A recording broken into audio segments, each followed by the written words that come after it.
We continue from where we stopped in our last class. We are looking at the topic energy and chemical reaction. So we'll be looking at the last part of that topic, tag energy and chemical reaction part 3. So we are starting from entropy. I told you in the last class, after treating entropy, that we'll be looking at entropy and the energy. So what do we call entropy?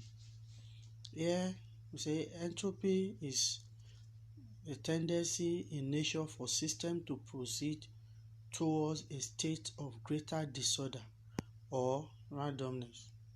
So which means that we can define entropy as a state of disorderliness of a system. So that we call it disorderliness of a system or randomness of a system.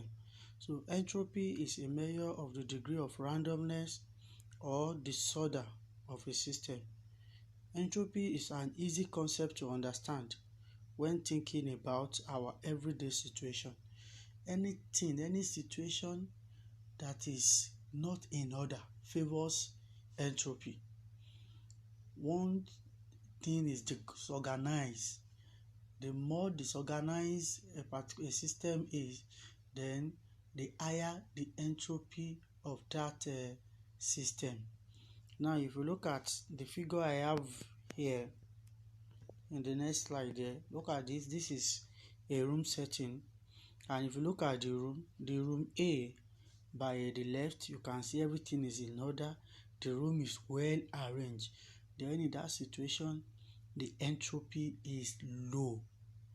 But when you look at the room B, the one by my right, you can see that everything is disorganized. Then in that situation, the entropy is very, very high. So when you look at the 3 states of matter, for instance, let me use that one as another example. If you look at the particles of solid, you discover that they are held together in a fixed position, and that shows that there is a kind of order in the particles or molecules of solid.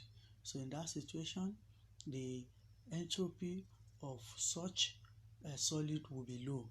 But when you look at you compare it to that of liquid, you discover that the molecule will be somehow disorganized a little bit, and that makes the entropy of liquid to be higher than that of a solid.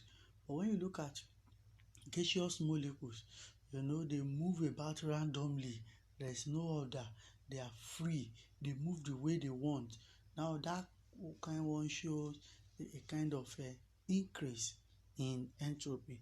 So what I want you to hold on to here is just that whenever a system is not in order, then the entropy is high. That means disorderliness favors entropy. Now we say chemical reaction also tend to proceed in such a way as to increase the total entropy of the system. So for a chemical reaction also to proceed, then there must be disorderliness. I know I've overemphasized this severally. I've told you that before a reaction can proceed, bond must be broken. So that means if you are reacting 2 or 3 compounds together and there is order, then there won't be reaction. But the bond must be broken so that there will be a kind of rearrangement before bond formation. So that process through which the bond will be broken, then it will favor entropy. So that is what we are still saying here. Then how can you tell if a certain reaction shows an increase or a decrease in entropy? So the molecular states, just like the one I make reference to using these 3 states of matter, the molecular state of the reactant and product provide certain clues. So the general cases below illustrate entropy at the molecular level. Now let's look at this one. For a given substance, the entropy of the liquid state is greater than the entropy of the solid state. Likewise, the entropy of the gas is greater than the entropy of the liquid. Therefore, an entropy increases in processes in which solid or liquid reactant form gaseous product. So entropy also increases when solid reactant form liquid product. I think this is just the example I used in the previous slide, where I told you that in solid there is a kind of order, so entropy is low in solid, but in liquid the entropy in liquid is higher than that of the solid, while entropy is at peak in a gaseous substance. So that means here we are telling you that you can have the highest entropy in gaseous substances when you consider the three states of matter. Now, 2, entropy increases when a substance is broken up into multiple parts. The process of dissolving increases entropy because the solute particles become separated from one another when a solution is formed. So here again we are telling you that apart from the change of state, changing from solid to liquid and liquid to gases, is showing increase in entropy. Another one is also dissolution of a solute in water.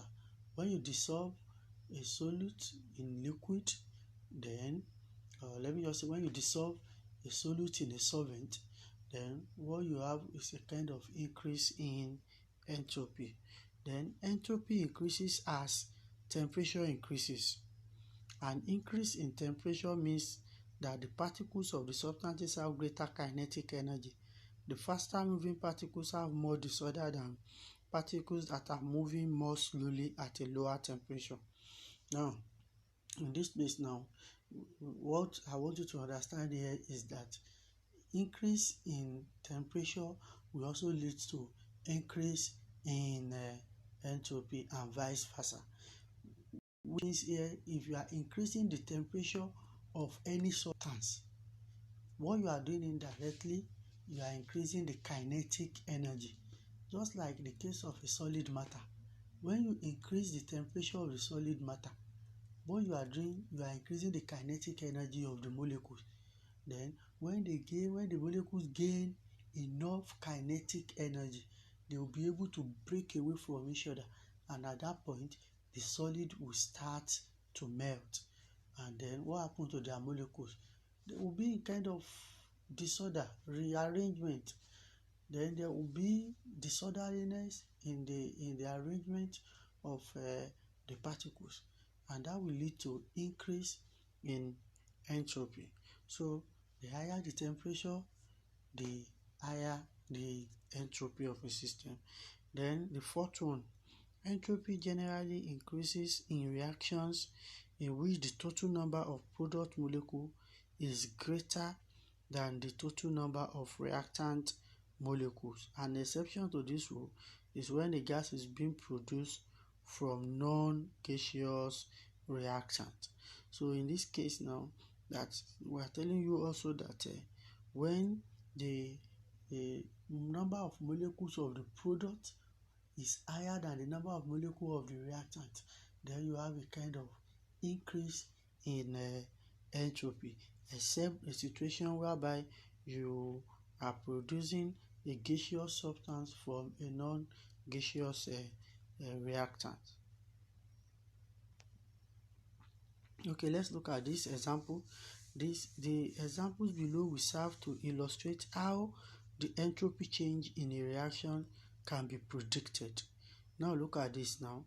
If you have this a chlorine gas now in gaseous state, chlorine in gaseous state, now moving to liquid state, that is condensation.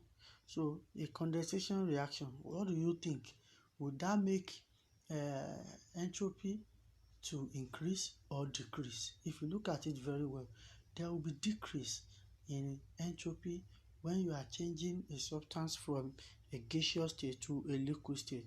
So in this case now, the entropy is decreasing because a gas is becoming a liquid. Now let's look at another this decomposition reaction, calcium carbonate. the entropy is increasing. If we